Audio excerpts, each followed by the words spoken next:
ഭർത്താവിന്റെ കൂടെ ആണ്ട് നേർച്ചയ്ക്ക് മുറൂസിനും പോയത് കൊണ്ട് മാത്രം സ്വർഗം കിട്ടുമെന്ന് കരുതണ്ട. അള്ളാനെ പേടിച്ചുകൊണ്ട് ഓരോ സെക്കൻഡും ചെലവഴിക്കാ. എന്റെ പ്രിയപ്പെട്ട സഹോദരിമാര് മനസ്സ് വെക്കണേ. അല്ലാഹുവിന്റെ റസൂല് പറയുന്നു, ഇന്നലിൽ മാലി ലളറാറ കലറാറത്തിൽ ഖംരി. സമ്പത്തിന്റെ ഒരു മാസ്മരിക ശക്തിയുണ്ട്. കലറാറത്തിൽ ഖംരി, കള്ളിന്റെ ശക്തി പോലെ, കള്ള് തലച്ചോറിൽ പിടിക്കുന്ന പോലെ, കള്ള് മസ്തിഷ്കത്തെ മരവിപ്പിക്കുന്ന പോലെ പണം മനുഷ്യനെ മരവിപ്പിക്കുന്നതാ. ചില ആൾക്കാരൊക്കെ ഗൾഫിൽ പോയിട്ട് വന്നാ പിന്നെ ആരും അറിയൂല. 10 കാശ് കിട്ടിക്കഴിഞ്ഞാൽ പിന്നെ ആരെയും തിരിച്ചറിയൂല. അള്ളാഹു കാത്തിരക്ഷിക്കട്ടെ. ഉമർ റളിയല്ലാഹു അൻഹു പറയുന്നു, ഇറാഖ് എന്ന് പറയുന്ന രാജ്യത്തെ പിടിച്ചടക്കി ധാരാളം സ്വത്തും സമ്പാദ്യവും ഒക്കെ കിട്ടിയതിന്റെ പേരിൽ എന്തിനാണ് ഞാൻ കരയുന്നതെന്ന് ചോദിച്ച സഹാബ, ഈ സ്വത്തിന്റെ പേരിൽ നിങ്ങളുടെ മനസ്സ് മാറാൻ സാധ്യതയുള്ളത് കൊണ്ട് ഞാൻ പൊട്ടിക്കരയുകയാണ്. അല്ലാഹു തആല നമ്മെ കാത്തിരക്ഷിക്കട്ടെ. ബഹുമാനപ്പെട്ട സഅദ് റളിയല്ലാഹു അൻഹു ഒരിക്കൽ പ്രവാചകന്റെ മുമ്പ് വന്നിട്ട് പറഞ്ഞു, അല്ലാഹുവിന്റെ റസൂലേ, അങ്ങ് എനിക്ക് വേണ്ടി ദുആ ചെയ്യണം. ഉദുല്ലാഹ അയ്യജഅലനി മുസ്തജാബദ് ദഅവാ. അല്ലാഹു ദുആ സ്വീകരിക്കപ്പെടുന്ന ഒരാളാകണമെന്ന് ആഗ്രഹമുണ്ട്. അതിനുവേണ്ടി അള്ളാന്റെ ഹബീബ് അവിടെ ദുആ ചെയ്യണം. നമ്മൾ ചെയ്യുന്ന ദുആ അല്ലാഹ് സ്വീകരിക്കണമെന്ന് ആഗ്രഹിക്കാത്ത എത്ര പേരുണ്ട്? എല്ലാവർക്കും ആഗ്രഹമുണ്ട്. ചോദിച്ച അപ്പ കിട്ടണമെന്നാണ് നമ്മുടെ ആഗ്രഹം. ചോദിച്ചാൽ ആ സെക്കൻഡിൽ കിട്ടണം. ഇല്ലെങ്കിൽ നമുക്ക് മുമ്പ് ഒരാള് റമളാൻ മാസത്തിൽ ലൈലത്തുൽ ഖദർ ചോദിച്ചു. റമളാൻ മാസത്തിൽ ലൈലത്തുൽ ഖദർ ചോദിച്ചു. അയാൾ എന്ത് കാര്യം ചോദിച്ചാൽ അപ്പഴ് കിട്ടണം, ഇല്ലെങ്കിൽ വലിയ പാടാ. അങ്ങനെ അള്ളാന്റെ പള്ളിക്കകത്ത് ലൈലത്തുൽ ഖദർ ഇരിക്കാൻ വേണ്ടി പോയി. ലൈലത്തുൽ ഖദറിൽ ഇഅ്തികാഫ് ഇരിക്കാൻ വേണ്ടി അള്ളാന്റെ റസൂൽ സല്ലല്ലാഹു അലൈഹി വസല്ലമ തങ്ങൾ ഇഅ്തികാഫിന്റെ പ്രതിഫലം പറഞ്ഞ പള്ളിയിലേക്ക് അയാൾ നിസ്കരിക്കാൻ വേണ്ടി പോയി. എല്ലാ ഉപ്പപ്പമാരും പള്ളിയുടെ ഫ്രണ്ടിൽ പോയി അല്ലാഹുവേ ലൈലത്തുൽ ഖദർ തരണേ അല്ലാ, ലൈലത്തുൽ ഖദർ തരണേ അല്ലാ എന്ന് ദുആ ചെയ്തുകൊണ്ടിരിക്കുക. ഇയാളും പോയിട്ട് ലൈലത്തുൽ ഖദർ തരണേ അല്ലാ എന്ന് പറഞ്ഞുകൊണ്ട് ദുആ ചെയ്തുകൊണ്ടിരുന്നു. അന്ന് പഴയതുപോലെ ഇന്നത്തെ പോലെ ലൈറ്റും വലിയ വലിയ പ്രകാശമുള്ള ട്യൂബ് ലൈറ്റുകളൊന്നുമില്ല. ആ ഒരു മണ്ണെണ്ണ വിളക്ക് മാത്രമേ ഉണ്ടാവുള്ളൂ. അതിങ്ങനെ പള്ളിയുടെ പുറകുഭാഗത്ത് കെട്ടിത്തൂക്കിയിട്ടിരിക്കും. പള്ളിയുടെ പുറകുഭാഗത്ത് ഇങ്ങനെ കെട്ടിത്തൂക്കിയിട്ടിരിക്കും. അത്ര മാത്രമേ ഉണ്ടാവുള്ളൂ, മണ്ണെണ്ണ വിളക്ക്. ആ മണ്ണെണ്ണ വിളക്ക് ദാവൂദ് നബി അലൈഹിസ്സലാം സബൂർ എന്ന് പറയുന്ന കിതാബ് പ്രസംഗിച്ചുകൊണ്ടിരുന്നപ്പോൾ ഒരാൾ മുമ്പിരുന്ന് ഉറങ്ങി. അപ്പൊ ദാവൂദ് നബി അലൈഹിസ്സലാമിന് അള്ളാഹ് വഹി അറിയിച്ചു കൊടുത്തു, അള്ളാഹുവിന്റെ കാര്യം പറയുമ്പോൾ ഉറങ്ങുന്നവനെ അവന്റെ കാര്യം പറയുമ്പോൾ അള്ളാഹു ഉറങ്ങുമെന്ന് പറയാൻ പറഞ്ഞു ദാവൂദ് നബിയോട്. ദാവൂദ് നബി അങ്ങനെ പ്രസംഗിച്ചപ്പോ അടുത്തിരിക്കുന്നവൻ വിളിച്ചുണർത്തി. അപ്പോ അള്ളാഹു വഹി അറിയിച്ചു കൊടുത്തു ദാവൂദ് നബിക്ക്, ശ്രദ്ധിക്കാതെ മറ്റുള്ളവർ ഉറങ്ങുന്നോ ഉണ്ടെന്നോ നോക്കിക്കൊണ്ടിരിക്കുന്നവന് അള്ളാഹു ശ്രദ്ധിക്കൂല എന്ന് പറയാൻ പറഞ്ഞു. അപ്പൊ പ്രശ്നമാണ്, ഏതായാലും പ്രശ്നമാണ്. നമ്മുടെ ശ്രദ്ധ ഇങ്ങോട്ടിരിക്കട്ടെ, ഉറങ്ങേ വീഴെ അള്ളാഹ് കാക്കട്ടെ. അപ്പോ സമ്പത്ത് ഒരുപാട് കൂടുമ്പോ, പ്രത്യേകിച്ച് ഹറാമായ സമ്പത്ത് കൂടിയാൽ എന്തായാലും നമ്മുടെ മനസ്സ് മാറിപ്പോകും. ഹലാലായ സമ്പാദ്യം നമുക്ക് അധികരിച്ചാലും മനസ്സ് മാറിപ്പോകും. അതുകൊണ്ട് ചെയ്യുന്ന ദുആ അല്ലാഹ് സ്വീകരിക്കണമെന്ന് ആഗ്രഹിക്കാത്ത ആരാവുള്ളത്? ദുആ സ്വീകരിക്കണം, നമ്മുടെ എല്ലാവരുടെയും ദുആ സ്വീകരിക്കണം. ലൈലത്തുൽ ഖദർ ചോദിക്കാൻ വേണ്ടി മണ്ണെണ്ണ വിളക്കിന്റെ നേരെ താഴെ ഒരാൾ പോയിരുന്നിട്ട് ദുആ ചെയ്യുക, അല്ലാഹു ലൈലത്തുൽ ഖദർ തരണേ അല്ലാ. ചെറിയ വെളിച്ചേ ഉള്ളൂ. അപ്പൊ ഈ മണ്ണെണ്ണ വിളക്ക് പൊത്തിട്ടുണ്ടായിരുന്നു, ചെറിയ ഒരു ഹോൾ ഉണ്ടായിരുന്നു. അപ്പൊ ഓരോ തുള്ളി മണ്ണെണ്ണ ഇങ്ങനെ വന്ന് വീഴാണ്. ഇവൻ ഇങ്ങനെ ലൈലത്തുൽ ഖദർ താ അല്ലാ എന്ന് പറയുമ്പോൾ ഒരു തുള്ളി ഒന്ന് തല വീഴും. ഇവൻ പറയും അൽഹംദുലില്ലാ. രണ്ടാമത് വീണ്ടും തുള്ളി ഇങ്ങനെ വീഴുമ്പോ ഇവൻ പറയും ലൈലത്തുൽ ഖദർ ഇങ്ങനെ എല്ലാവർക്കും ചോദിച്ച ഉടനെ കിട്ടുന്നത് കൊണ്ടാ ഫ്രണ്ട് സഫിൽ ഇരിക്കുന്നവരൊക്കെ അനങ്ങാതെ ഇങ്ങനെ ഇരിക്കുന്നത് എന്ന് മൂപ്പര് കരുതി. അവസാനം മണ്ണെണ്ണ തീർന്ന് വിളക്കണഞ്ഞപ്പോ പുള്ളി അൽഹംദുലില്ലാ എന്ന് പറഞ്ഞ് വീട്ടിൽ ചെന്നു. പെണ്ണുമുള്ള ചോദിച്ചു, ആദ്യമായി ലൈലത്തുൽ ഖദറിന് പോയ നിങ്ങളാ, എന്തേ പെട്ടെന്ന് തിരിച്ചു വന്നെന്ന് ചോദിച്ചു. ലൈലത്തുൽ ഖദർ എനിക്ക് കിട്ടി. എങ്ങനെ കിട്ടിയത്? ലൈലത്തുൽ ഖദർ കിട്ടി, പക്ഷേ ഒരു ചെറിയ മണ്ണെണ്ണയുടെ ഗ്യാസ് ഉണ്ട് എന്ന് പറഞ്ഞിട്ട് ഇങ്ങനെ തൊട്ട് മണപ്പിച്ചു കൊടുക്കാൻ. ചോദിക്കുന്നത് അപ്പോഴപ്പോഴും കിട്ടണം എന്ന് ആഗ്രഹിക്കുന്നത് ഒരു മണ്ടത്തരമാണ്. പതുക്കെ കിട്ടുള്ളൂ. പക്ഷേ സഅദ് റളിയല്ലാഹു അൻഹുവിന്റെ ആഗ്രഹം എന്താ? അല്ലാഹുവേ, ഞാൻ ദുആ ചെയ്യുമ്പോ ആ ദുആ അല്ലാഹു സ്വീകരിക്കണം നബിയേ, അതിനൊരു വഴി പറഞ്ഞു തരുമോ നബിയേ? ചെയ്യുന്ന ദുആ സ്വീകരിക്കാനുള്ള വഴി പറയാൻ പോവുകയാണ്. സഅദ് റളിയല്ലാഹു അൻഹുവിനോട് അല്ലാഹുവിന്റെ റസൂല് പറഞ്ഞു, ഞാൻ ഈ പറഞ്ഞു തരാൻ പോകുന്ന കാര്യം നിന്റെ ജീവിതത്തിൽ നീ ശ്രദ്ധിച്ചാൽ നിന്റെ ദുആ അല്ലാഹു സ്വീകരിക്കുന്നതാ. ഞാൻ ഈ പറഞ്ഞു തരുന്ന കാര്യം നിന്റെ ജീവിതത്തിൽ നീ ശ്രദ്ധിച്ചാൽ നിന്റെ ദുആ അല്ലാഹു സ്വീകരിക്കുന്നതാണ്. കാസർഗോഡ് ജില്ലയിലെ ഹദ്ദാദ് നഗറിൽ ഒരുമിച്ച് കൂടിയ എന്റെ പ്രിയപ്പെട്ട സഹോദരങ്ങളോട് പറയുകയാ, ഈ കാര്യം ചെയ്യാ നിങ്ങൾ ഒരുക്കമാണോ? ഒരുക്കമാണോ? ഇൻഷാ അല്ലാഹ്. അങ്ങനെ ഒരുങ്ങിയാ നിങ്ങളുടെ ദുആ അല്ലാഹ് സ്വീകരിക്കും. എന്ത് ചെയ്താലും അല്ലാഹ് അപ്പം സ്വീകരിക്കും. നബി തങ്ങൾ സഅദ് റളിയല്ലാഹു അൻഹു പറഞ്ഞു കൊടുക്കാൻ പോകുന്ന മറുപടിയാ, ഉദുഉല്ലാഹ അയജഅലനി മുസ്തജാബ ദഅവാ. നബിയേ, ദുആ സ്വീകരിക്കപ്പെടാൻ അവിടെ നിന്ന് ദുആ ചെയ്യണം. ഞാൻ ചെയ്യുന്ന ദുആ അല്ലാഹ് സ്വീകരിക്കണം നബിയേ. അങ്ങനെ ഒരു പവർ എനിക്ക് കിട്ടണമെന്ന് പറഞ്ഞപ്പോ അല്ലാഹുവിന്റെ റസൂല് പറഞ്ഞു കൊടുക്കുന്നു, ഞാൻ ഈ പറയുന്ന കാര്യം ചെയ്താ മതി. ഞാൻ ഈ പറയുന്ന കാര്യം നിങ്ങൾ ചെയ്താൽ നിങ്ങളുടെ ദുആ അല്ലാഹ് സ്വീകരിക്കും. ചെയ്യാൻ ഒരുക്കമാണോ? ഇൻഷാ അല്ലാഹ്. ഇൻഷാ അല്ലാഹ് എന്ന് ഉറച്ചു പറഞ്ഞ ഇൻഷാ അല്ലാഹ്. അല്ലാഹു നമ്മുടെ നിയ്യത്ത് കബൂലാക്കട്ടെ. അല്ലാഹുവിന്റെ റസൂല് പറയുന്ന കാര്യം എന്താ? അത്തിബ് മതഅമക കുൻ മുസ്തജാബ ദഅവാ. അത്തിബ് മതഅമക, നിന്റെ ഭക്ഷണത്തെ നീ നന്നാക്കുക എന്ന് പറഞ്ഞാൽ വലിയ ഗ്ലാമർ വരുത്തുക എന്നല്ല. ഗ്ലാമർ എന്ന് പറഞ്ഞാൽ കാസർഗോഡ് കണ്ണൂർ ജില്ലയുടെ ഭക്ഷണത്തിന് വല്ലാത്ത ഗ്ലാമറല്ലേ. ഇന്ന് വൈകുന്നേരം ചായ കുടിക്കാനായി കൊണ്ടിരുത്തിയ വീടിന്റെ മുമ്പ് നിരത്തി വെച്ച ഭക്ഷണം ഉണ്ടല്ലോ, പേരൊന്നും എനിക്കറിയില്ല, പേര് പറയാനും എനിക്കറിയില്ല. കേട്ടു പണ്ട് പിന്നെ നമ്മൾ ദറസി പഠിക്കുമ്പോൾ ഇസ്ലങ്കി സർവാക്കണ പോലെയുള്ള പേരുകളാ ഇപ്പോഴത്തെ ഭക്ഷണത്തിന്റെ പേര്. എല്ലാം പല മോഡലാണ്. ഇന്ത്യയിലെ പടത്തിന്റെ മോഡലിലുള്ളതുണ്ട്, ഫുട്ബോൾ പോലെ ഇരിക്കുന്നതുണ്ട്, ക്രിക്കറ്റ് ബാറ്റ് പോലെ ഇരിക്കുന്നതുണ്ട്. ഇതിനൊക്കെ പ്രത്യേകിച്ച് ഓരോ പേരുകളുണ്ട്. കാണാൻ നല്ല ഭംഗിയാ. പിന്നുണ്ടല്ലോ, മുട്ട ഇങ്ങനെ എടുത്തിട്ട് നേർ പകുതിയായി രണ്ടാക്കി മുറിച്ചിട്ട് അതിന്റെ മുകളിൽ ചെറിയ ഉള്ളി, ചെറിയ മുളക്, ചെറിയ ഉപ്പ്, ചെറിയ എന്തൊക്കെ ഇട്ടിട്ട് ഇങ്ങനെ നല്ല ഗ്ലാമറിൽ വെച്ചിരിക്കും. കണ്ടാൽ നോമ്പുള്ളവൻ വരെ എടുത്ത് കഴിച്ചു പോകും, അത്രയ്ക്ക് ഭംഗിയാണ്. അപ്പോ അത്തിബ് മതഅമക, ഭക്ഷണം ഭംഗിയാക്കാൻ പറഞ്ഞാൽ കറങ്ങുന്ന കോഴിയുടെ ഭംഗിയല്ല പറഞ്ഞത്, ഷവർമയുടെ ഭംഗിയല്ല പറഞ്ഞത്, സാൻഡ്വിച്ചിന്റെ ഭംഗിയല്ല പറഞ്ഞത്, ജ്യൂസ് ഒഴിച്ചു കൊടുക്കുന്ന ക്ലാസിന്റെ ഭംഗിയല്ല പറഞ്ഞത്. പിന്നെ അല്ലാഹുവിന്റെ റസൂല് പറഞ്ഞതെന്താ? അത്തിബ് മതഅമക, നിന്റെ ഭക്ഷണം ഹലാലായതായ കുൻ മുസ്തജാബ ദഅവാ, നീ ദുആ സ്വീകരിക്കപ്പെടുന്നവനാകും.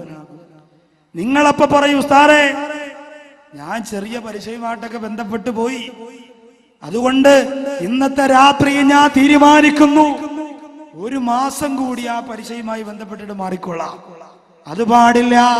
നാളെ മരണപ്പെട്ടു പോയാൽ അള്ളാന്റെ പള്ളിപ്പറമ്പലിന്റെയും നിങ്ങളുടെയും മയ്യത്ത് കൊണ്ടുവച്ചാൽ അഭിമാനത്തോടെ അള്ളാഹുവിന്റെ ബർസഖ ജീവിതത്തിൽ അഭിമാനത്തോടെ കിടന്നിറങ്ങണമെങ്കിൽ ഹറാമായ ഭക്ഷണം നമുക്ക് കിട്ടാൻ പാടില്ല.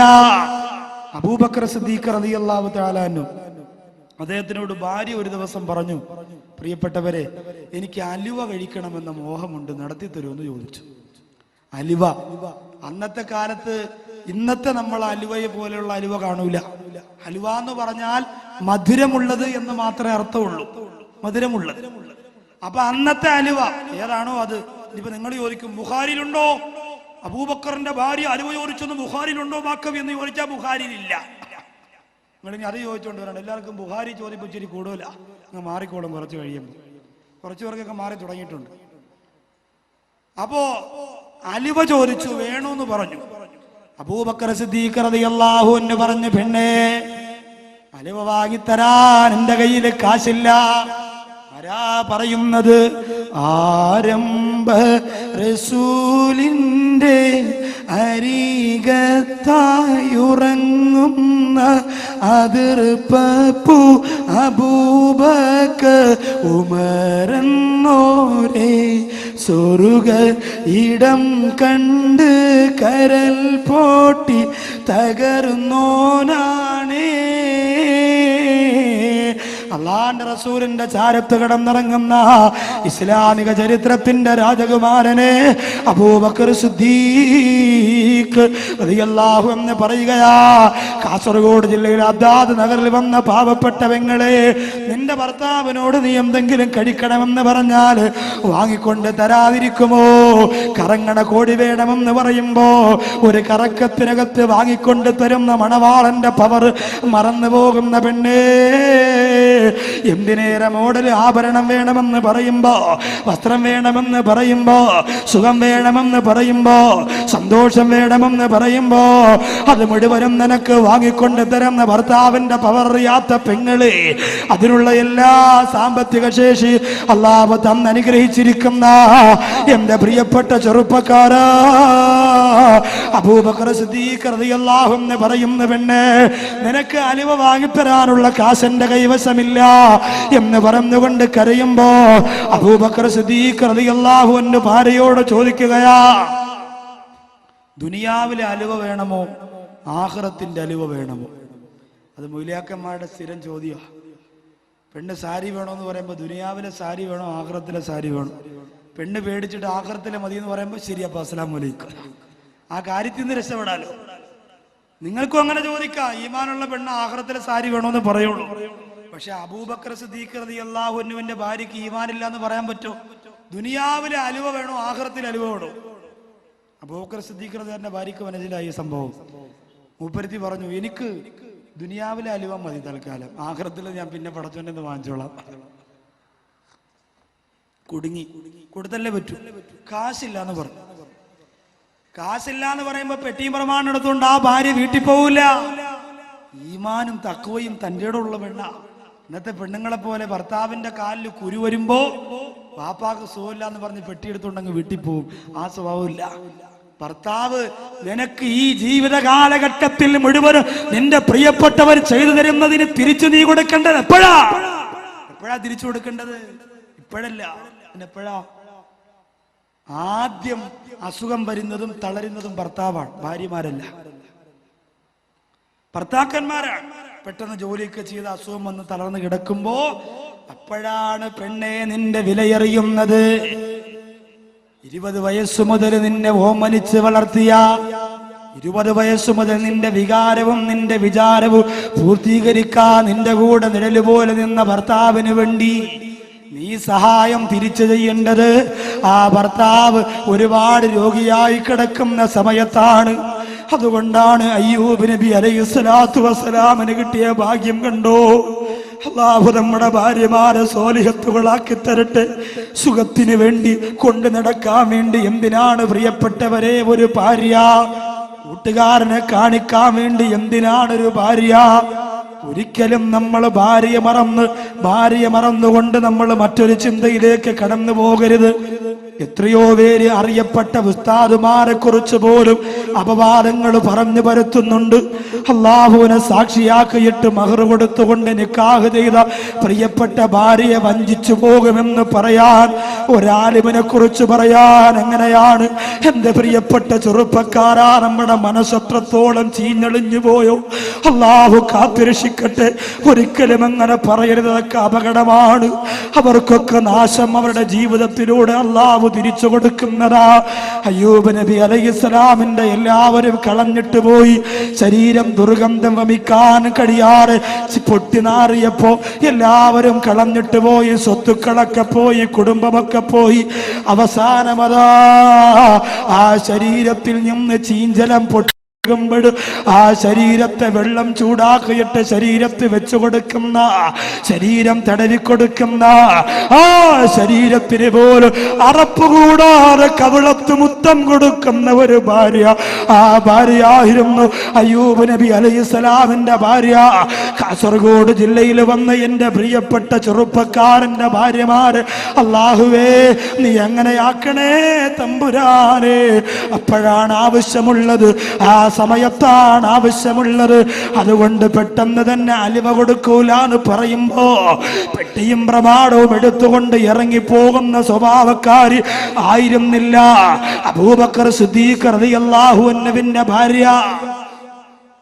ക്ഷമയോടുകൂടി കാത്തിരുന്നു. 2 മാസം കഴിഞ്ഞു. കഴിഞ്ഞപ്പോ അബൂബക്കർ സിദ്ദീഖ് റളിയല്ലാഹു അൻഹു ഒരു ദിവസം വീട്ടിൽ വന്നപ്പോ മുമ്പിൽ ഒരു പാത്രത്തിൽ അലുവ കൊണ്ട് വെച്ചു കൊടുത്തു. അബൂബക്കർ സിദ്ദീഖ് റളിയല്ലാഹു അൻഹു ചോദിച്ചു, ഇത് എവിടെന്നാ? അത് ചോദിക്കണ്ടേ? എവിടെന്നാണ് ചോദിക്കണ്ടേ? ഭാര്യ തരണത് മുഴുവനും വാരി കയറ്റിയിട്ടാണ് ഹറാമൊക്കെ ചെയ്യാൻ തോന്നുന്നത്. ചോദിക്കണം എവിടെന്നാ. അപ്പുറത്തെ വീട്ടിലെ കോഴിയെ പിടിച്ച് കതവിന്റെ ഇടയിൽ വെച്ച് പൊരിച്ചിഞ്ഞ് തരും. ഭർത്താവ് പറയും, ഓ പെമ്പറന്നൂത്തി എന്ന് പറഞ്ഞ എന്തെന്ന് അറിയില്ല ഉസ്താദ്, ഇപ്പൊ സ്നേഹം കൂടി വരിക. സുബൈദാടെ കോഴി കുറഞ്ഞു വരിക. അങ്ങനെ കൂടിയിട്ട് കാര്യമില്ല. അങ്ങനെ കൂടിയിട്ട് എന്താ? അപ്പൊ അതുകൊണ്ട് എന്റെ പ്രിയപ്പെട്ടവരോട് പറയാ, ചോദിക്കണം ഇതെവിടെ നിന്നാ. മക്കള് സ്കൂളിൽ പോയിട്ട് വന്നപ്പോ ഒരു ഐസ്ക്രീം കുടിച്ചോണ്ട് വരുന്നു, മോനെ ഇത് എവിടുന്നാ? ഇന്നത്തെ ചെറുപ്പക്കാർക്ക് ഒരു സ്വഭാവമുണ്ട്, സ്കൂളിൽ പോയിട്ട് തിരിച്ചു വരാനുള്ള വണ്ടിക്കൂലി വാപ്പ കൊടുത്തേക്കും. എന്നാലും ആ വണ്ടിക്കൂലിക്ക് കാമുകിക്ക് മിസ് കോൾ അടിക്കാൻ വേണ്ടി റീചാർജ് കൂപ്പൺ വാങ്ങിച്ചു കൊടുത്തിട്ട് വഴിയിൽ നിന്നിട്ട് വണ്ടി പോണവരൊക്കെ കൈ കാണിച്ചിട്ട് ലിഫ്റ്റ് തരുമോ, ലിഫ്റ്റ് തരുമോ. ഇത് ആട്ടിയുടെ കുറവാ. ഒരു വാപ്പായി വണ്ടിക്കൂലിക്ക് കാശ് കൊടുക്കാതെ മക്കളെ പഠിക്കാൻ വിടൂല. ഇതൊക്കെ കൊണ്ടുപോയി കാമുകിയാർക്ക് ചാർജ് ചെയ്ത് കൊടുക്കും. എന്നിട്ട് റോട്ടി ഇറങ്ങി നിന്നിട്ട് വണ്ടി പോകുമ്പോ അങ്ങനെ കാണിക്കലുണ്ട്. ഗിഫ്റ്റ് ചോദിക്കണം എങ്ങനെയാന്ന്, എങ്ങനെ എനിക്കറിയില്ല, എങ്ങനെയാണെന്ന് തോന്നുന്നു എന്റെ ചോദ്യം. അപ്പോ എവിടെന്നാന്ന് ചോദിക്കണം. അബൂബക്കർ സിദ്ദീഖ് റളിയല്ലാഹു അൻഹുവിന്റെ ഭാര്യയോട് ചോദിച്ചത് എവിടെന്നാ? മഹദി പറഞ്ഞു, അബൂബക്കറേ, അങ്ങ് ഓരോ ദിവസവും എനിക്ക് ചിലവിന് തന്നുകൊണ്ടിരുന്ന കാശുണ്ടല്ലോ, ആ കാശ് ഇന്നത്തെ പെണ്ണുങ്ങൾ ചിലവ് കാശ് എന്ന് മനോരമ ആഴ്ച പതിവ് വാങ്ങാൻ വേണ്ടി മാറ്റി വെക്കണ പോലെ അലുവയ്ക്ക് വേണ്ടി മാറ്റിവെച്ചു. ചിലവിന് കുറച്ച് കാശ് എടുത്തിട്ട് ബാക്കിയുള്ള കാശ് മാറ്റിവെച്ചു. മാറ്റിവെച്ച് അത് കൂട്ടിവെച്ചിട്ട് ഞാൻ അലുവ വാങ്ങിയതാണെന്ന് പറഞ്ഞപ്പോ അബൂബക്കർ സിദ്ദീഖ് റളിയല്ലാഹു അൻഹു കണ്ണീരോടെ പറയുന്നു, അല്ലാഹുവേ എനിക്ക് പുറത്തു തരണേ അല്ലാ, എന്റെ ഭാര്യക്ക് ഞാൻ ഇന്നലെ വരെ ചിലവിന് കൊടുത്തത് കൂടിപ്പോയി തമ്പുരാനെ, അതുകൊണ്ടല്ലേ അവൾ അലുവയ്ക്ക് വേണ്ടി കാശ് മാറ്റിയത്, അതുകൊണ്ട് ഇന്ന് മുതൽ ഞാൻ അത്രയും കാശ് കൊടുക്കൂല അല്ലാ. കൂടുതൽ ചിലവിന് കൊടുത്താൽ അതുപോലും അല്ലാഹ് ചോദ്യം ചെയ്യുമെന്ന് പഠിപ്പിച്ച അബൂബക്കർ സിദ്ദീഖ് റളിയല്ലാഹു അൻഹു അണികളാ ഞാനും നിങ്ങളും. അല്ലാഹു തആല എനിക്ക് വളരെ വളരെ സന്തോഷം തോന്നി. വെറുതെ ഒരു പരിപാടി വെക്കലായിരുന്നു ആദ്യത്തെ ഇവരുടെ ഉദ്ദേശം. പക്ഷെ ഇപ്പോൾ ആലോചിച്ച് തീരുമാനിച്ച് 7 പെൺമക്കൾക്കൊരു സഹായം. എത്ര പറഞ്ഞാലാണ് മതി വരിക. അള്ളാഹു പടച്ചതം വരിക. മണവറയിലിട്ട് ഒരു ഭർത്താവിന്റെ കഫൻ ഞാൻ പൊതിഞ്ഞിട്ടുണ്ട്, മണവറയ്ക്കകത്തിട്ട്. കഥ നിങ്ങളോട് ഞാൻ പറയുന്നുണ്ട്. അല്ലാഹു തആല നമ്മുടെ മക്കളെ ആരുടെയും മുന്നിൽ പോയി കൈനീട്ടാതെ, മക്കൾക്ക് വേണ്ടി ആരുടെയും മുന്നിൽ പോയി കൈനീട്ടാതെ ജീവിക്കാനുള്ള സാമ്പത്തികം അല്ലാഹു നമുക്ക് തരട്ടെ. അതിനുവേണ്ടി നിയ്യത്ത് ചെയ്തുകൊണ്ട് ഇന്നത്തെ ബക്കറ്റ് കളക്ഷൻ 1-2 രൂപയൊന്നും പോരാ, കാര്യമായി തുക ഇടണം. എൻ്റെ കയ്യിലുള്ള ഒരു തുക എൻ്റെ അരുമ മക്കൾക്ക്, അവർക്ക് വേണ്ടി വേറൊരാളുടെ മുന്നേ പോയി എൻ്റെ സുഖമില്ലാതെ കിടക്കാൻ, എൻ്റെ മക്കൾ പട്ടിണിയാണ് എന്ന് പറഞ്ഞ് കൈനീട്ടുന്ന ഗതികേട് വരല്ലേ അല്ലാ എന്ന് നിയ്യത്ത് ചെയ്തുകൊണ്ട് ഞാൻ സ്വതക്ക ചെയ്യുന്ന പോലെ അവരവരുടെ മക്കൾക്ക് വേണ്ടി, കുടുംബജീവിതത്തിന്റെ ഐശ്വര്യത്തിന് വേണ്ടി, ബറക്കത്തിന് വേണ്ടി നിയ്യത്ത് ചെയ്ത് നിങ്ങളും സ്വതക്ക ചെയ്യുക. ചെറുതാവണ്ട, തീരെ ചെറുതാവണ്ട. അല്ലാഹു അല്ലേ തരുന്നത്, പണം തരുന്നത് അല്ലാഹുവാ. അല്ലാഹ് ഉദ്ദേശിക്കുമ്പോൾ തിരിച്ചെടുക്കും. ഒരു പൊന്നുമോനും കൊടുക്കാതിരിക്കാൻ പറ്റൂല. സല്ലല്ലാഹു അലാ മുഹമ്മദ്, സല്ലല്ലാഹു അലാ മുഹമ്മദ്.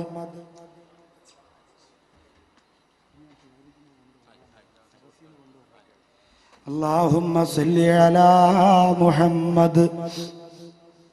അല്ലാഹുവേ, കരുണക്കടലായ രാജസയ്യിദായ പടച്ചവനെ, 7 പാവപ്പെട്ട മക്കളുടെ കല്യാണത്തിന് വേണ്ടി ഈ ബക്കറ്റ് മുമ്പിലൂടെ കൊണ്ടുപോകുമ്പോ 100, 500, 1000 രൂപയായി മുഖം നോക്കാതെ ആരെല്ലാം സ്വതക്ക ചെയ്യുന്നുവോ അവരെ നീ അനുഗ്രഹിക്കണേ അല്ലാ, അവരെ അനുഗ്രഹിക്കണേ അല്ലാ. അവിടെ സമ്പത്ത് അധികരിപ്പിക്കണേ അല്ലാ, അവിടെ വിഷമങ്ങളെ മാറ്റിക്കൊടുക്കണേ അല്ലാ. പടച്ചവനെ, അവരുടെ മക്കൾക്ക് വേണ്ടി ഒരിക്കലും മറ്റൊരാളുടെ മുന്നിൽ പോയി കൈനീട്ടുന്ന ഒരവസ്ഥ നീ കൊടുക്കല്ല റഹ്മാനെ. എല്ലാവിധ സാമ്പത്തിക പ്രയാസ പ്രയാസത്തിൽ നിന്ന് അവരെ നീ കാത്തുരക്ഷിക്കണേ അല്ലാഹ്. സ്വല്ലി അലൻ നബി മുഹമ്മദ്. അപ്പൊ അതിന് പോലും അള്ളാഹുവിന്റെ അടുത്ത് ചോദ്യമുണ്ട് എന്ന് മനസ്സിലാക്കി സാമ്പത്തിക വിഷയത്തിൽ സൂക്ഷ്മത പാലിച്ചു പോയെങ്കിൽ, ബഹുമാനമുള്ളവരെ, ഒരിക്കൽ അള്ളാന്റെ ഹബീബ് സല്ലല്ലാഹു അലൈഹി വസല്ലമ തങ്ങൾ ബഹുമാനപ്പെട്ട മിസ്അബ് ബിൻ ഉമൈർ റളിയല്ലാഹു അൻഹുവിനെ കാണുകയാണ്. അലി റളിയല്ലാഹു അൻഹു പറയുന്നു, അള്ളാന്റെ റസൂലിന്റെ അടുത്ത് ഞങ്ങൾ ഇരിക്കുമ്പോ മിസ്അബ് ബിൻ ഉമൈർ റളിയല്ലാഹു അൻഹു കടന്നു വരികയാണ്. മിസ്അബ് ബിൻ ഉമൈർ റളിയല്ലാഹു തആല അൻഹുവിന്റെ ശരീരം വമാ ബിഹാ അറഖുല്ലാ വലാ അഹ്സനു ലിമ്മത്തം മിൻകാ. ആ മിസ്അബിന്റെ ശരീരം കണ്ട് പ്രവാചകൻ പറയുകയാ, മിസ്അബ് റളിയല്ലാഹു അൻഹുവിന്റെ ശരീരത്തിൽ തുന്നിച്ചേർത്തിരിക്കപ്പെടുന്ന വസ്ത്രം കണ്ടപ്പോ, മിസ്അബ് റളിയല്ലാഹു അൻഹുവിന്റെ ശരീരത്തില് കണ്ടം വെച്ച തുണി കൊണ്ട് കോട്ട് വെച്ചിട്ടുകൊണ്ട് വരുന്നത് കണ്ടപ്പോ അല്ലാഹുവിന്റെ റസൂൽ പറയുന്നു, മിസ്അബേ,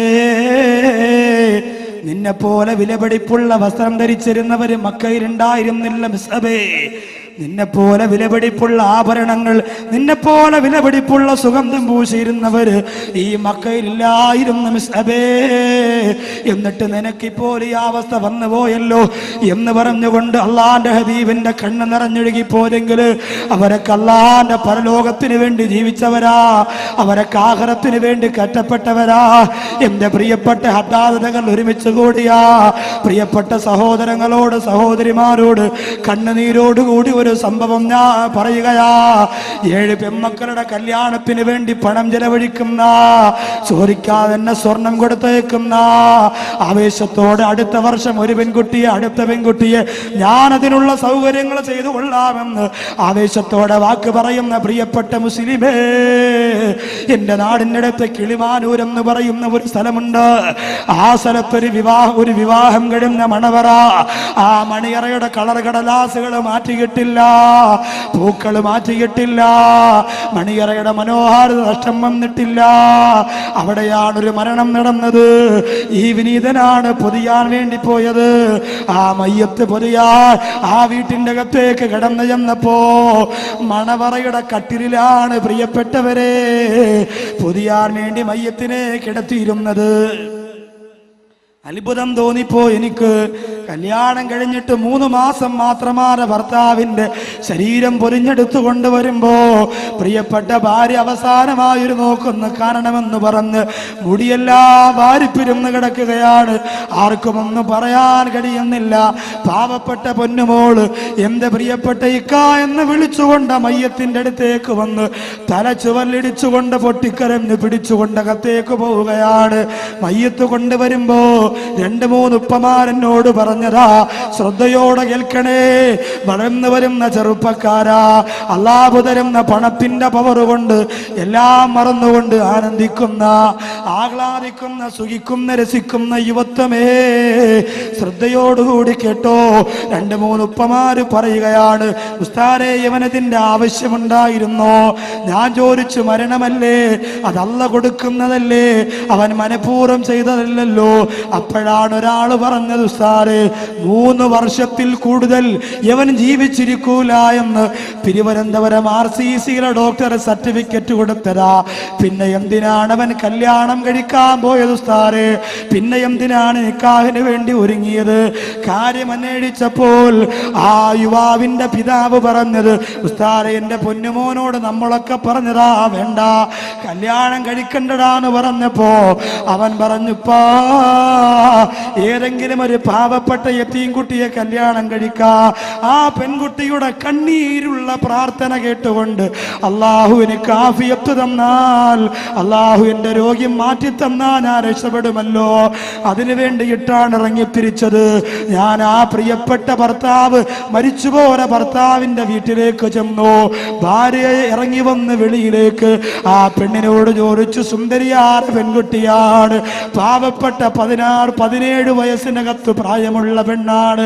ആ പെണ്ണിനോട് ഞാൻ ചോദിച്ചു, മരിക്കുമെന്ന് ഉറപ്പുള്ള ഭർത്താവിന് വേണ്ടി എന്തിനാണ് നിക്കാഹിന് സമ്മതിച്ചതെന്ന് ചോദിച്ചപ്പോ ആ പെണ്ണ് പറഞ്ഞ കണ്ണീരിന്റെ കരയുണ്ടല്ലോ എന്റെ പ്രിയമുള്ളവര്, ഈ പാവപ്പെട്ട നൗഷാദ് ബാക്കവിയുടെ കൽബിനെ തകർത്ത് കളഞ്ഞതാ. ഹദ്ദാദ് നഗറില് 7 മക്കൾക്ക് വേണ്ടി സ്വർണം കൊടുത്തവരെ നിങ്ങൾ ഭാഗ്യവതികളാ. ഹദ്ദാദ് നഗറില് 7 മക്കൾക്ക് വേണ്ടി 6000 കൊടുത്തവരെ, 5000 കൊടുത്തവരെ, 10000 കൊടുക്കുന്നവരെ നിങ്ങളൊക്കെ ഭാഗ്യവാന്മാരാ. ആ പെണ്ണ് പറയുന്നു, ഉസ്താദേ എന്റെ വാപ്പ മരിക്കുമ്പോ ഞങ്ങള് 4 മക്കളാണ്, 4 പെൺമക്കളാണ് ഉമ്മാക്കുള്ളത്. വാപ്പ മരിക്കുമ്പോ ഞങ്ങള് 4 പെൺമക്കൾ യതീമീങ്ങളായ വാപ്പ ഇല്ലാത്ത 4 മക്കളാണ് ഉമ്മാരെ മടിത്തട്ടിലുള്ളത്. അവസാന ഉമ്മയാണ് ഞങ്ങളെ 4 പേരെയും വളർത്തിയത്. ബന്ധുക്കള് സഹായത്തിനില്ല, കുടുംബക്കാര് സഹായത്തിനില്ല. എന്റെ ഉമ്മ വേറെ ഒരു വിവാഹം പോലും കഴിക്കുന്നതിനെ കുറിച്ച് ചിന്തിക്കാറ് 4 പെൺമക്കളല്ലേ എന്ന് ചിന്തിച്ചുകൊണ്ട് കണ്ണീരോടെ ജീവിച്ചു. എല്ലാ വെള്ളിയാഴ്ചയാകുമ്പോഴും എന്റെ ഉമ്മ വീട്ടിൽ നിന്ന് ഒരുങ്ങിയിട്ട് പോകലുണ്ട്. എവിടേക്കാണ് പോകുന്നതെന്നറിയോ?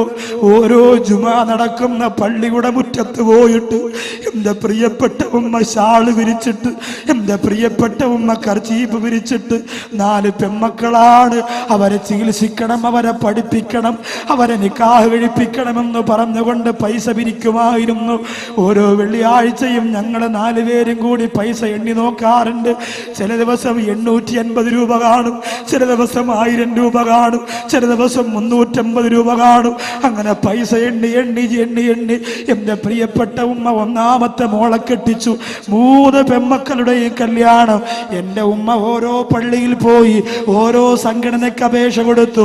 ഓരോ നേതാക്കന്മാരുടെ വീട്ടുവളപ്പിൽ പോയിട്ട് അവര് കൊടുക്കുന്ന കാശ് കൊണ്ട് വന്നാണ് നടത്തിയത്.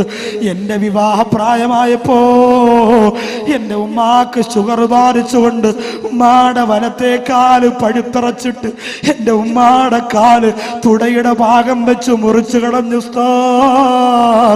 തിരുവനന്തപുരം മെഡിക്കൽ കോളേജിലെ ഡോക്ടർ പറഞ്ഞു, ഉമ്മ ഇനി ഇറങ്ങി നടക്കാൻ പാടില്ല. 1.5 കാലം കൊണ്ട് എന്റെ പ്രിയപ്പെട്ട ഉമ്മ വീട്ടിലേക്ക് മടങ്ങി വന്നപ്പോ എന്റെ മുഖത്ത് നോക്കിയിട്ട് പറഞ്ഞു, പെണ്ണേ നീ ഭാഗ്യം കെട്ടവളാ, നിന്നെ പ്രസവിച്ചപ്പോഴാണ് നിന്റെ വാപ്പ മരിച്ചുപോയത്. നിന്റെ വിവാഹത്തിന്റെ സമയമായപ്പോ എന്റെ കാലുകൂടി പോയല്ലോ, ഇനി എന്ത് ചെയ്യുമെന്ന് പറഞ്ഞ് എന്റെ പ്രിയപ്പെട്ട ഉമ്മ ഓരോ ദിവസവും പൊട്ടിക്കരയുമായിരുന്നു.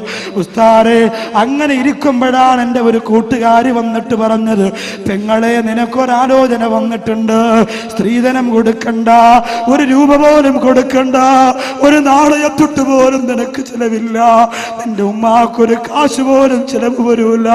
എനിക്ക് വളരെ സന്തോഷമായി. തുള്ളിച്ചാടി കുളിച്ചൊരുങ്ങിയിട്ട് ഞാൻ ഒരുങ്ങിയിരുന്നു. എന്നെ കാണാമെന്ന മണവാൾ എന്നോട് രഹസ്യമായിട്ട് സംസാരിക്കണമെന്ന് പറഞ്ഞു. എന്നിട്ട് അയാൾ എന്നെ മാറ്റി വിളിച്ചുകൊണ്ട് പറഞ്ഞു, പെണ്ണേ 3 വർഷത്തിൽ കൂടുതൽ ഞാൻ ജീവിച്ചിരിക്കൂല എന്ന് തിരുവനന്തപുരം RCCയിലെ ഡോക്ടർ പറഞ്ഞിട്ടുണ്ട്. 3 വർഷത്തിൽ കൂടുതൽ ഞാൻ ജീവിച്ചിരിക്കൂല എന്ന് പറഞ്ഞിട്ടുണ്ട്. അതുകൊണ്ട് അതിന് സമ്മതമാണെങ്കിൽ മാത്രമേ നീ നിക്കാഹിന് സമ്മതിക്കാവൂ എന്ന് പറഞ്ഞപ്പോ എൻ്റെ ഉമ്മാട് കണ്ണീര് സഹിക്കാനാകാറ്. എൻ്റെ ജീവിതത്തിന്റെ സുഖം ഞാൻ മറന്നുപോയി, എൻ്റെ ജീവിതത്തിന്റെ സങ്കടം ഞാൻ മറന്നുപോയി, എൻ്റെ ജീവിതത്തിന്റെ ആഹ്ലാദം ഞാൻ മറന്നുപോയി. വാപ്പയില്ലാത്തവളായി പോയില്ലേ, അനാഥ പെൺകുട്ടിയായി പോയില്ലേ, അതുകൊണ്ട് ഞാനിനി എൻ്റെ വിധിയാണെന്ന് പറഞ്ഞ് സമാധാനിച്ചിട്ട് ഞാൻ എൻ്റെ പ്രിയപ്പെട്ടവനോട് പറഞ്ഞത്, ആരോടും പറയല്ല, എൻ്റെ ഉമ്മയോടും എൻ്റെ ബന്ധുക്കളോടും ആരോടും പറയരുത്, എൻ്റെ ഉമ്മയറിഞ്ഞാൽ വിവാഹത്തിന് സമ്മതിക്കൂല എന്ന് പറഞ്ഞുകൊണ്ടാണ് നിക്കാഹിന് ഞാൻ സമ്മതിച്ചത്. എന്നിട്ട് ഞാനെന്നും ദുആ ചെയ്യുമായിരുന്നു, റബ്ബേ 3 വർഷം പോയിട്ട് 3 മാസം പോലും എനിക്ക് എൻ്റെ ഭർത്താവിൻ്റെ കൂടെ മണിയറ പങ്കിടാനുള്ള ഭാഗ്യം അല്ലാഹു തന്നില്ലല്ലോ എന്ന് പറഞ്ഞുകൊണ്ട് പൊട്ടിക്കരഞ്ഞു പോയ തിരുവനന്തപുരം ജില്ലയുടെ അനാഥ പെൺകുട്ടിയെ പോലെ ഒരു പെൺകുട്ടി പോലെ കാസർഗോഡ് ജില്ലയിൽ ഉണ്ടാവാൻ പാടില്ല. എത്ര പാവപ്പെട്ടവര് കരഞ്ഞോ, ആ കണ്ണീരൊപ്പാ ഞങ്ങളുണ്ടെന്ന് പറയാ. പണമില്ലാതെ മരിക്കുന്നെങ്കിൽ അങ്ങ് പോട്ടടോ, പവറില്ലാതെ മരിക്കുന്നെങ്കിൽ അങ്ങ് പോട്ടടാ. ഒരു പാവപ്പെട്ട പെൺകുട്ടിയുടെ വിവാഹത്തിന് വേണ്ടി പണം മാറ്റി വെച്ചതിന്റെ പേരിൽ അല്ലാഹു കട്ടപ്പാട് തരുന്നെങ്കിൽ 2 കൈയും നീട്ടി സ്വീകരിച്ചോ. ആ കട്ടപ്പാട് നമുക്ക് വേണമടാ. അഭിമാനത്തോടെ പറഞ്ഞു. ആയിരക്കണക്കിന് ജനങ്ങൾ ഒരുമിച്ച് കൂടിയ ഈ സരസ്വര സാക്ഷി നിർത്തിയിട്ട് ചോദിക്കുകയാ, 7 പെൺമക്കളുടെ വിവാഹ ആവശ്യത്തിന് വേണ്ടി 10,001 രൂപ. ആരും ആലോചിക്കാറ്, മുഖത്തു നോക്കാറ്, അല്ലാഹുവെ സാക്ഷി നിർത്തി. പൊന്നോമന നിന്റെ മക്കളെ മാത്രം മനസ്സിൽ കണ്ടിട്ട് ആവേശത്തോടെ ചാടി എഴുന്നേറ്റ് ആദ്യം പറയാ മനസ്സ് കാണിക്കുന്നവരാരാ? പാവപ്പെട്ട നൗഷാദ് വാക്കവിക്ക് അള്ളാഹു ആഫിയത്ത് തന്നിരിക്കുന്നിടത്തോളം കാലം മരിക്കുന്നത് വരെ അവർക്ക് വേണ്ടി ദുആ ചെയ്യും, മറക്കൂല. ആരാണ് ആദ്യമായി ഈ നിറഞ്ഞു കവിഞ്ഞ മജ്‌ലിസിൽ എഴുന്നേൽക്കുന്നതാരാ? 10,001 രൂപയ്ക്ക് പകരം ഞാൻ കൊടുത്തുകൊള്ളാമെന്ന്. എന്റെ പ്രിയ സുഹൃത്ത് എബി കലാം, അള്ളാഹു അദ്ദേഹത്തെ അനുഗ്രഹിക്കട്ടെ. പിന്നെ തങ്ങൾ KPS തങ്ങൾ, AB അബ്ദുൽ കലാം, അള്ളാഹു താല രണ്ടുപേരെയും അനുഗ്രഹിക്കട്ടെ. ഞാൻ ഈ വലിയ തുക പറയുമ്പോൾ ആർക്ക് സങ്കടം തോന്നരുത്. 100, 200, 500, 1000 രൂപ കൊടുക്കുന്നതും പുണ്യമാണ്. പക്ഷെ ഇതിന് ഞാൻ ചോദിച്ചത് മറുപടി നിങ്ങൾക്കുണ്ടെങ്കിൽ നിങ്ങൾ പറയും. അള്ളാഹു കഴിവ് തന്നവർ പറയും, അള്ളാഹു സ്വത്ത് തന്നവർ പറയും, അള്ളാഹു തന്നവർ പറഞ്ഞാൽ മതി, ഇല്ലാത്തവർ പറയണ്ട. വെല്ലുവിളിയല്ല. അള്ളാഹു താല ഈ 2 സഹോദരങ്ങൾ അനുഗ്രഹിക്കും. സലീം അബ്ദുൽ ഖാദർ 10,000 രൂപ. കുലൂ തക്ബീർ 3 പേർക്ക് ദുആ ചെയ്തിട്ട് ഞാൻ ചോദിക്കും, സന്തോഷത്തോടുകൂടി പറയും. സ്ത്രീകൾ അതിന് പകരം, സ്ത്രീകൾക്ക് 10,000 രൂപയ്ക്ക് പകരം ഒരു സ്വർണത്തിന്റെ മുത്താണെങ്കിലും മതി, ഊരി വലിച്ചെറിഞ്ഞു കൊടുക്കും. നിങ്ങളെ ആർക്ക് വേണ്ടിയാ? ആരാ കൊണ്ടുപോയിട്ടുള്ളത്? ആരാണ് ഖബറിന്റെ അകത്ത് ആഭരണം അണിഞ്ഞു പോയിട്ടുള്ളത്? ആർക്കാണ് അതൊക്കെ ഉപയോഗത്തിൽ വന്നിട്ടുള്ളത്? പാവപ്പെട്ട മക്കളുടെ വിവാഹത്തിന് അവർ കണ്ണീരോടുകൂടി ഉസ്താദുമാര് ദുആ ചെയ്തവർ ആമീൻ പറയുമ്പോൾ ആ ദുആ അള്ളാന്റെ അടുത്ത് നിന്ന് കിട്ടാൻ എന്റെ പ്രിയപ്പെട്ട ഹദ്ദാദ് നഗറിലെ സഹോദരിമാർ ഒരു ഉമ്മ മക്കളെ പോലെ അള്ളാഹു തന്ന സ്വത്തല്ലേ വാരി കൊടുക്ക പടച്ചോന്റെ ദീനിന് അള്ളാഹു അനുഗ്രഹിക്കട്ടെ. AB അബ്ദുൽ കലാം എന്ന് പറയുന്ന സഹോദരൻ, പിന്നെ നമ്മുടെ തങ്ങള്, അതുപോലെ സലീം അബ്ദുൽ ഖാദർ എന്ന സഹോദരൻ. PM അബ്ബാസ് സല്ലല്ലാഹു അലാ മുഹമ്മദ് സല്ലല്ലാഹു അലൈഹി വസല്ലം.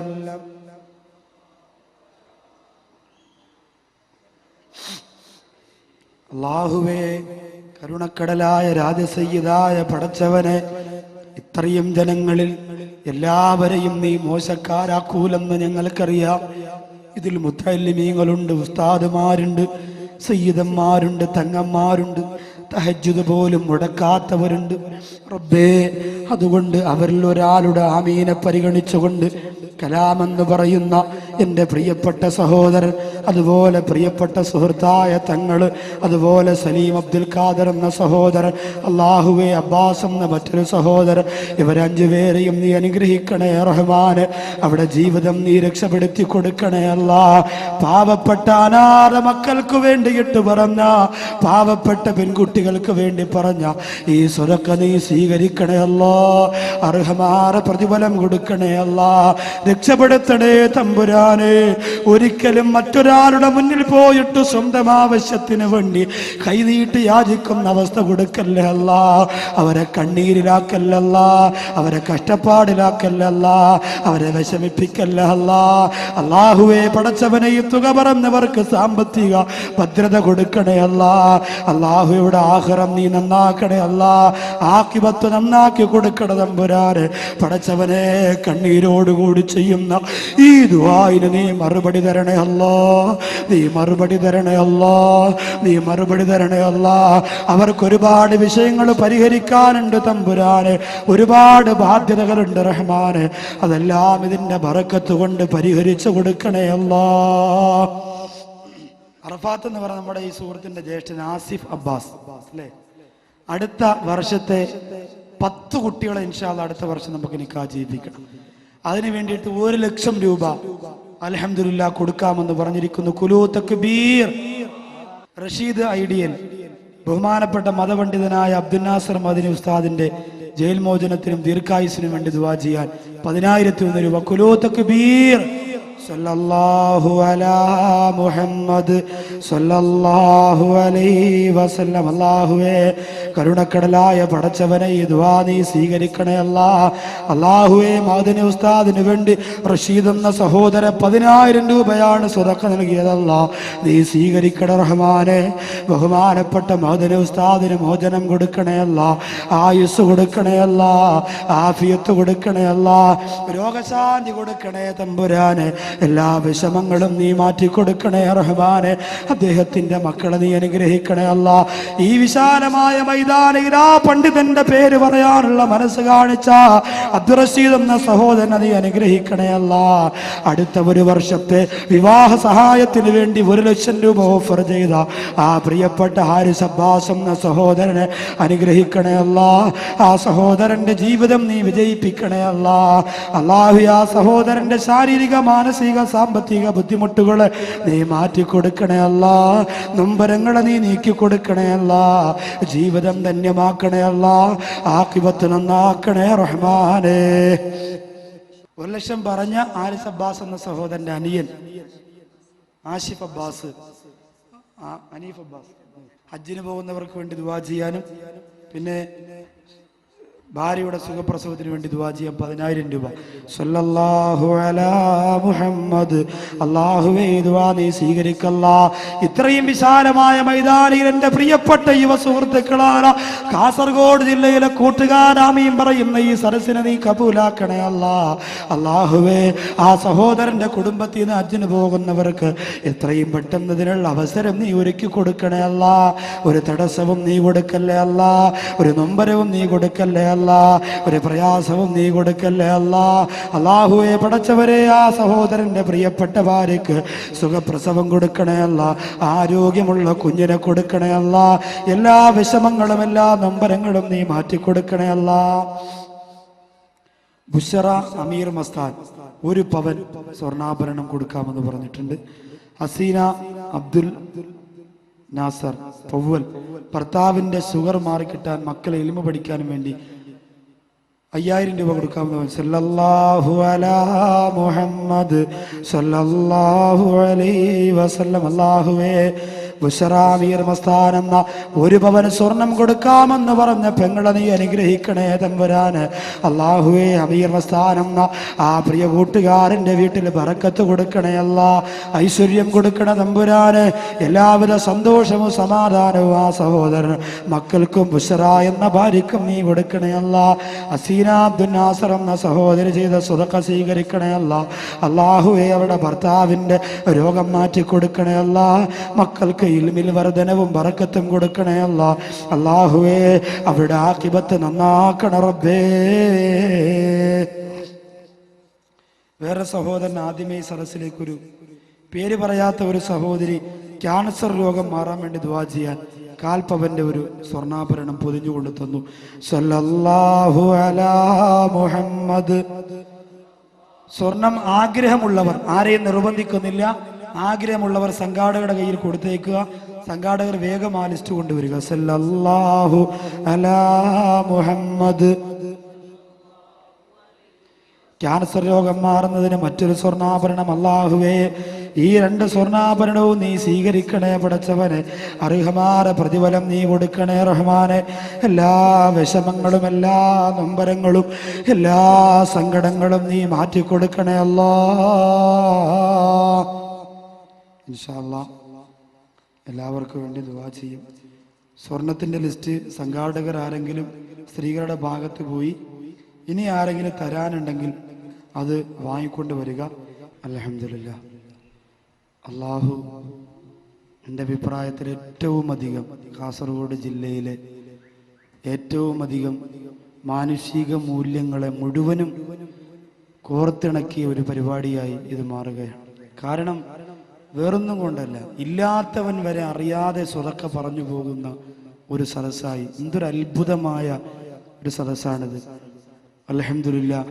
അടുത്ത വർഷം ഒരു 20 പെൺകുട്ടികളെയെങ്കിലും നമുക്ക് സന്തോഷത്തോടെ കെട്ടിച്ചേക്കാൻ കഴിയും. ഞാനിവിടെ ഇരുന്നപ്പോൾ തങ്ങൾ സങ്കടത്തോടു കൂടി എൻ്റെ അടുത്തൊരു വിവരം പറഞ്ഞു.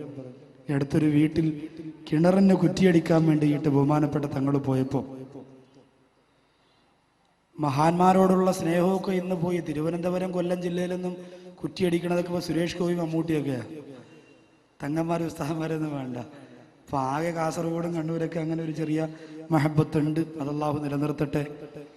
അപ്പോൾ ആ സ്വർണ്ണാഭരണങ്ങൾ വരണേ ഉള്ളൂ. ഞാൻ എൻ്റെ നല്ല ശബ്ദത്തിലായിരുന്നെങ്കിൽ കണ്ടല്ലോ, ആണയിട്ട് ഞാൻ പറയാം, വല്ലാഹി നിനക്കറിയാലോ, അത് നല്ല ആഫിയത്തുള്ള സമയത്തായിരുന്നെങ്കിൽ 7 മക്കളെ വിവാഹത്തിനുള്ള മുഴുവൻ സ്വത്തും ഈ സദസ്സിൽ നിന്ന് ഞാൻ വാങ്ങിത്തരും. ഉറപ്പാണത്. ഉസ്താദ്മാരുടെ പൊരുത്തം കൊണ്ട് ഉറപ്പായിട്ട് നടക്കും. പക്ഷേ 20 ദിവസത്തിന് ശേഷം ആദ്യമായി മൈക്കിൻ്റെ മുമ്പിൽ നിൽക്കാൻ ഒരുപാട് ബുദ്ധിമുട്ടുണ്ട്. അസുഖം മാത്രമല്ല, വേറെ ചില ബുദ്ധിമുട്ടുണ്ട്. ആ ബുദ്ധിമുട്ടുണ്ടാവുമെന്ന് നിങ്ങൾക്ക് അല്ലെങ്കിലും അറിയാലോ. പ്രസംഗം കാസറ്റിലൂടെ കേട്ടപ്പോഴും നേരിട്ട് കേട്ടപ്പോഴും ഒക്കെ ഒരുപാട് പേര് വിളിച്ച് പറഞ്ഞതാ, ഉസ്താദെ അള്ളാണ പണി കിട്ടും, സൂക്ഷിച്ചോളൂ എന്ന് പറഞ്ഞതാ. അതങ്ങനെ തന്നെ കിട്ടിയതാ. അതുകൊണ്ട് അത് മാറാൻ വേണ്ടി നിങ്ങളൊക്കെ ആത്മാർത്ഥമായിട്ട് ദുആ ചെയ്യണം. വേറൊന്നും കൊണ്ടല്ല, ഞാൻ പോകുന്ന നടത്തുന്ന സംഘാടകരൊക്കെ പാവപ്പെട്ടവരാ, പ്രിയപ്പെട്ടവരെ. അവരൊക്കെ ആ നാട്ടിലെ ചെറിയ ചെറിയ ആവശ്യങ്ങൾക്ക് വേണ്ടി എറണാകുളം ജില്ലയുടെ ഇടത്തലയിലെ പ്രിയപ്പെട്ട സഹോദരങ്ങൾ ഹോസ്പിറ്റലിൽ വന്ന് കരഞ്ഞ് അവരുടെ കണ്ണീര്, അവർ കരളുരുകി ശപിച്ചു പോയാൽ അർഹതപ്പെട്ടതല്ലെങ്കിലും ആ ശാപം എനിക്ക് കിട്ടും. അത്രയ്ക്ക് 10,000-കണക്കിന് ഫ്ലെക്സ് ബോർഡ് നോട്ടീസ് ഓടിച്ച് പോകാൻ കഴിഞ്ഞില്ല എനിക്ക്. ജീവിതത്തിൽ ഇന്നുവരെ ഒരാളെയും പറഞ്ഞു പറ്റിച്ചിട്ടില്ല. പക്ഷെ സുഖമില്ലാതായി പോലെ എന്ത് ചെയ്യാൻ പറ്റും? അവർക്കത് വന്നു കണ്ട് ബോധ്യമായി. അവർ പറഞ്ഞ് എന്ന് ആഫിയത്ത് വന്നാൽ ഒരു ദിവസം ഉസ്താദെ നമ്മുടെ നാട്ടിലൊന്ന് വരണം. എന്നിട്ട് 70 വീട്ടിലെ ഒപ്പുശേഖരണം നടത്തി കത്തും കൊണ്ടുവന്നിരിക്കുകയാണ്. 70 വീട്ടിലെ സ്ത്രീകൾ ഒപ്പിട്ട് കൊടുത്തിരിക്കുന്നു, ഉസ്താദ് വരണമെന്ന് പറഞ്ഞു. അതൊക്കെ കാണുമ്പോൾ ഈ സമുദായം ഇഖ്ലാസിന് കൊടുക്കുന്ന സ്നേഹം എൻ്റെ പ്രിയമുള്ളവരെ മനസ്സിലാകുന്നു. അള്ളാഹു പടച്ചതമ്പുരാൻ പരിപൂർണമായ ആഫിയത്ത് തിരിച്ചു തരുമാറാകട്ടെ. നിങ്ങളെല്ലാവരും ദുആ ചെയ്യണം. ആയുസ്സും ആഫിയത്തും അല്ല തന്നാൽ അടുത്ത വർഷം 20 മക്കളെ കെട്ടിക്കാനുള്ള കാശ് ഒറ്റയ്ക്ക് ഇൻഷാ അല്ലാഹ് ഹദ്ദാദ് നഗറിലെ പരിപാടിക്ക് വേണ്ടി ഞാൻ പിരിച്ചു കൊടുക്കും. അള്ളാഹു അതിനുള്ള ആഫിയത്തും അതിനുള്ള അറിവും അതിനുള്ള ശബ്ദവും അള്ളാഹു തന്ന് അനുഗ്രഹിക്കുമാറാകട്ടെ. വെറുതെ ഒന്ന് ചോദിച്ചപ്പോൾ ഒരു പാത്രം നിറച്ച് സ്വർണമാണ് താത്തമാർ കൊടുത്തയച്ചത്. വെറുതെ ചോദിച്ചത്, അത്ര കാര്യമായി ഞാൻ ചോദിച്ചില്ല, അതും പറഞ്ഞില്ല. കുറച്ച് വിഷയമല്ലേ പറഞ്ഞോളൂ, എഴുതി കൊണ്ടുവന്ന വിഷയം ഒന്നും പറഞ്ഞില്ല. ചില ഭാഗങ്ങൾ മാത്രം പറഞ്ഞു, പോയതേ ഉള്ളൂ. പക്ഷേ ചെറിയ കാര്യമല്ല. തങ്ങൾ പറഞ്ഞു, ആ വീട്ടിൽ ചെന്നപ്പോ 3 പെമ്മക്കൾ, വിവാഹപ്രായം കഴിഞ്ഞു നിൽക്കുന്ന 3 പെമ്മക്കൾ, ഒരു പൊന്നു പോലും അവിടെ ശരീരത്തിലിടാനില്ല, ഒരു പൊന്നു പോലും. അങ്ങനെയുള്ളവർക്കല്ലാതെ പിന്നെ ആർക്കാണ് നമ്മൾ ഈ കിടന്ന് കഷ്ടപ്പെടുന്നത്? അള്ളാഹുവിന്റെ ഖുദ്സിയായ ഹദീസിലൂടെ അള്ളാഹു റസൂൽ പറയാ, അൽ മാലു മാലി. അല്ല പറഞ്ഞു അത്രേ, സമ്പത്ത് എന്റേതാണ്. അൽ മാലു മാലി, പണം എനിക്കുള്ളതാണ്. അത് ആരുടെ കയ്യിലിരുന്നാലും, ഷാദ് വാക്കയുടെ കയ്യിലിരുന്നാലും, കബീർ വാക്കയുടെ കയ്യിലിരുന്നാലും, കലാമിന്റെ കയ്യിലിരുന്നാലും, അബ്ബാസിന്റെ കയ്യിലിരുന്നാലും, തങ്ങളുടെ കയ്യിലിരുന്നാലും, ആരുടെ കയ്യിലിരുന്നാലും അൽ മാലു മാലി, അതെന്റെ പണമാണ്. വൽ ഫുഖറാഉ ഇയാലി, പാവപ്പെട്ടവരെന്റെ കുടുംബക്കാരാണ്. അല്ല പറയുകയാണ്, എന്റെ ബന്ധുക്കൾ ആരെന്നറിയോ? പാവപ്പെട്ടവരാ. പണം കാണിച്ച് പവർ കാണിക്കുന്നവനല്ല. എന്റെ ബന്ധുക്കൾ പാവപ്പെട്ടവരാണ്, സാധുക്കളാ. ഹദ്ദാദ് നഗറില് സാധുക്കളായി പട്ടിണി കിടക്കുന്ന പാവപ്പെട്ടവര് എന്റെ ബന്ധുക്കളാ, അല്ല പറയാണ്. എന്നിട്ട് അല്ലാഹു പറയുന്നു, വൽ അഅ്നിയാഉ ഉമ്മാലി, ഇവരിൽ പണക്കാരെങ്കിലും ഉണ്ടെങ്കിൽ അവരെന്റെ ജോലിക്കാരാണ്. അവരിൽ നിന്ന് കാശ് വാങ്ങി എന്റെ ബന്ധുക്കളായ പാവപ്പെട്ടവർക്ക് കൊടുക്കും, അതെന്റെ ഡ്യൂട്ടിയാണ്. അതുകൊണ്ട് പണക്കാരെന്റെ സേവകരാണ്. ഈ 1 ലക്ഷവും 5 പവനും 1 പവനും സ്വർണ്ണാഭരണവും ഊരിക്കൊടുത്തവരെ, നിങ്ങൾ അള്ളാഹുവിന്റെ ജോലിക്കാരാണ്, അള്ളാഹുവിന്റെ സേവകരാണ്. ആ വിഷയത്തിൽ നിങ്ങൾക്ക് അഭിമാനിക്കാം. ഇത്രത്തോളം കാലം ഇതുണ്ടാകാൻ ഒരുപാട് താമസിച്ചു പോയി എന്നാണ് എൻ്റെ അഭിപ്രായം. മഹർ ഉണ്ടാകാൻ ഒരുപാട് താമസിച്ചു പോയി. 2012 തുടങ്ങിയെങ്കിൽ ഇൻഷാ അല്ലാഹ് ഇനി ഇത് അവസാനിക്കുകയില്ല. ഓരോ വർഷം കഴിയുമ്പോഴും 10ഉം 20ഉം 30ഉം പാവപ്പെട്ട പെൺമക്കളെ, കാസർഗോഡ് ജില്ലയിലെ പാവപ്പെട്ട പെൺകുട്ടികൾ തീർന്നു പോയാൽ വേറെ ജില്ലയിൽ പോയി പെൺമക്കളെ കൊണ്ടുവന്ന് കെട്ടിക്കും. അല്ലാഹു തൗഫീഖ് തരട്ടെ. അതിനുള്ള മനക്കരുത്ത് ഈ മക്കൾക്ക് കൊടുക്കട്ടെ. അതിനുള്ള പവർ 1 ലക്ഷം കൊടുത്തവർക്ക് അടുത്ത വർഷം 5 ലക്ഷം കൊടുക്കാനുള്ള സാമ്പത്തിക ഭദ്രത അള്ളാഹു കൊടുക്കട്ടെ. എന്റെ ഉസ്താദുമാരുടെ ഗുരുത്വം കൊണ്ട് മനസ്സറിഞ്ഞ് ഖൽബ് നൊന്ത് ഞാനിന്ന് ദുആ ചെയ്യും. അള്ളാഹു നമ്മുടെ ദുആ സ്വീകരിക്കട്ടെ. ഹസീന അബ്ദുൽ നാസർ മനസ്സമാധാനത്തിന് വേണ്ടിയും കണ്ണിന്റെയും തലയുടെയും വേദന മാറിക്കിട്ടാൻ വേണ്ടിയും ഈ മജ്ലിസിൽ വെച്ച് ദുആ ചെയ്യാൻ ഒരു സ്വർണ്ണാഭരണം കൊടുത്തയച്ചിട്ടുണ്ട്. അള്ളാഹു പടച്ച തമ്പുരാൻ ചെറുതും വലുതുമായി വിരലുകളിൽ കിടന്ന ആഭരണങ്ങൾ അഴിച്ചു തന്ന, ശരീരത്ത് കിടന്ന സ്വർണ്ണാഭരണങ്ങൾ അഴിച്ചു തന്ന പ്രിയപ്പെട്ട പെങ്ങന്മാരെ, സഹോദരിമാരെ അനുഗ്രഹിക്കട്ടെ. ഒരിക്കൽ ഫാത്തിമ ബീവി റളിയല്ലാഹു അൻഹ ഒരു പത്തിരി ഉണ്ടാക്കിയപ്പോൾ അള്ളാന്റെ ഹബീബിന് കൊണ്ട് കൊടുക്കാമല്ലോ എന്ന് പറഞ്ഞ് പൊന്നാര നബിതങ്ങളുടെ അടുത്തേക്ക് കൊണ്ടുചെന്നു. മക്കളുടെ ശരീരസുഖത്തിനും ഗൾഫ് ജീവിതം നന്നാവുന്നതിന് 3000 രൂപ ഒരാൾ, വേറെ ഒരുപാട് പേര് കൊടുത്തിട്ടുണ്ട്. ഇൻഷാ അല്ലാഹ് മൊത്തത്തിൽ അതൊക്കെ പറഞ്ഞ് ദുആ ചെയ്യും. ഫാത്തിമ റളിയല്ലാഹു അൻഹ ഉപ്പാക്ക് കൊടുക്കാനില്ലേ എന്ന് പറഞ്ഞ് ആ പത്തിരി കൊണ്ടുവന്ന റസൂലുള്ളാഹി സ്വല്ലല്ലാഹു അലൈഹി വസല്ലം തങ്ങളുടെ കൈവശം കൊടുത്തു. അള്ളാന്റെ റസൂൽ റസൂലുള്ളാഹ് പൊന്നാര നബിതങ്ങളെ കരയാ തുടങ്ങി. ഫാത്തിമ റളിയല്ലാഹു അൻഹ ചോദിച്ചു, എന്തേ ഉപ്പാ കരയുന്നത്? അമായാ ബിന്തി ഫാത്തിമ ലഅവ്വലു ലുഖ്മതി അബീകി മുൻദു സലാസതി അയ്യാ, 3 ദിവസത്തിന് ശേഷം ആദ്യമായിട്ട് നിന്റെ ഉപ്പ കാണുന്ന ഭക്ഷണം ഇതാണ് ഫാത്തിമ. അല്ലാഹുവിന്റെ റസൂൽ പറഞ്ഞു കൊടുക്കുകയാ, 3 ദിവസമായി ഫാത്തിമ ഞാൻ ഭക്ഷണം കഴിച്ചിട്ട്. അല്ലാഹുവേ, ആ ഹബീബിന്റെ പൊരുത്തം ഞങ്ങൾക്ക് തരണേ തമ്പുരാനെ. ആ റസൂലുള്ളാഹിയുടെ തൃപ്തി ഞങ്ങൾക്ക് തരണേ പടച്ചവന്. റസൂലുള്ളാഹിയുടെ ജീവിതത്തെ കുറിച്ചറിയാ പ്രിയപ്പെട്ട സഹാബത്ത് ആയിഷ ബീവി റളിയല്ലാഹു അൻഹയുടെ വീട്ടിലേക്ക് കടന്നു ചെന്നപ്പോ തുന്നി പിടിക്കപ്പെട്ട വസ്ത്രം കൊടുത്തയക്കുകയാണ് ആയിഷ ബീവി. സഹാബത്ത് പരസ്പരം നോക്കുന്നു, എന്തിനാണ് മഹദി വസ്ത്രം കൊടുത്തയച്ചതെന്നറിയില്ല. 3-4 സ്ഥലത്ത് കീറി പറഞ്ഞു പോയിട്ട് അതിനെ തുന്നി വെച്ചിരിക്കുകയാണ്. അള്ളാന്റെ റസൂലിനെ കുറിച്ച് ആയിഷ ബീവി പറയുന്നു, തൂഫിയ റസൂലുള്ളാഹ് ബിഹാദൈനി സൗബൈൻ. ഈ കീറിപ്പറഞ്ഞു പോയ 2 വസ്ത്രം ധരിച്ചുകൊണ്ടാണ് അള്ളാന്റെ റസൂൽ വഫാത്തായത്. ആ വസ്ത്രം ഞാൻ അഴിച്ചെടുത്ത് സൂക്ഷിച്ചു വെച്ചതാ. നമ്മുടെ ഹബീബിനെ കുറിച്ച് പറഞ്ഞതാ. അള്ളാഹ് ആർക്ക് പണം തന്നിട്ടുണ്ടോ, ഇന്നലിക്കുല്ലി ഉമ്മത്തിൻ ഫിത്ന ഫിത്നത്തു ഉമ്മത്തി അൽമാൽ, അത് പരീക്ഷണമാണ്. 1 രൂപയാകട്ടെ, 1000 രൂപയാകട്ടെ, 1 ലക്ഷം രൂപയാകട്ടെ, 1 കോടി രൂപയാകട്ടെ, ആ പരീക്ഷണത്തെ അതിജയിച്ചുകൊണ്ട് മുന്നേറാൻ അല്ലാഹു തആല നമുക്ക് തൗഫീഖ് തരട്ടെ. എത്ര പണം വന്നാലും അർഹതപ്പെട്ടവർക്ക് മാറ്റിവെക്കാൻ കൊടുക്കാനുമുള്ള മനസ്സ് അല്ലാഹു നമുക്ക് തന്നനുഗ്രഹിക്കുമാറാകട്ടെ.